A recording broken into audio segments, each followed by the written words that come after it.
அப்பா அம்மா பார்த்து கல்யாணம் பண்ணி வைக்கிறாங்க, 2 பேரும் சேர்ந்து வாழ்றதே இல்லை, முடியல. லவ் பண்ணி கல்யாணம் பண்ணிக்கிறாங்க, 2 பேரும் சேர்ந்து வாழ்றதே இல்லை, முடியல.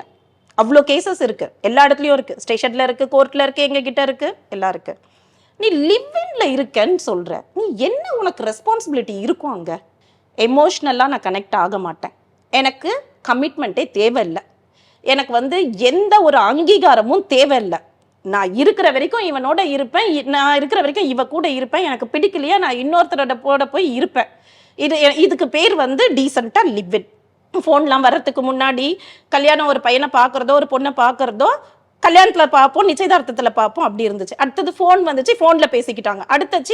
அடுத்தது வந்து ஃபோனு ப்ளஸ் நேரில் பார்க்கறது, ரெண்டும் நடந்துச்சு. இப்போ என்ன ஆயிடுச்சு, அதுக்கு அடுத்த கட்டம் வந்து 2 பேரும் ஒன்றா சேர்ந்து வாழ்ந்து பார்த்து கல்யாணம் பண்ணிக்கலாம். இப்போ என்ன ஆயிடுச்சு, ஒருத்தர் உன்னை விட்டுட்டு போயிடுறாங்க, நீங்கள் என்ன பண்ணுறீங்க, ப்ரெக்னென்ட் ஆயிடுறீங்க. அவங்க என்ன பண்றாங்க, விட்டுட்டு போயிடுறாங்க. நம்ம லிவின்ல தானே இருந்தோம், நமக்குள்ள எந்த எமோஷனல் கனெக்ஷனும் இல்லைல்ல, நீ பிரெக்னென்ட் ஆனா அதுக்கு நான் என்ன பண்ண முடியும்னு போயிடுறாங்க. இவங்க என்ன பண்றாங்க, போலீஸ் ஸ்டேஷன் வாசல்ல போய் நின்னுகிட்டு கூப்பாடு போடுறாங்க.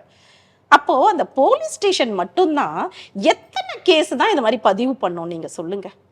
இப்ப நீங்க லிவ்இன்ல இருந்ததுக்கு போலீஸோ பேரண்ட்ஸோ பொறுப்பாவாங்களா? இல்ல அவங்க 2 பேரையோ இல்ல சொசைட்டியோ கேட்டுட்டு நீங்க இருந்தீங்களா? ஆனா ஒரு பிரச்சனை வந்ததுக்கு அப்புறம் மட்டும் எங்களெல்லாம் தேடி வரீங்க, நாங்க எப்படி அதுக்கு பதில் கொடுக்கறது, என்ன பண்றது?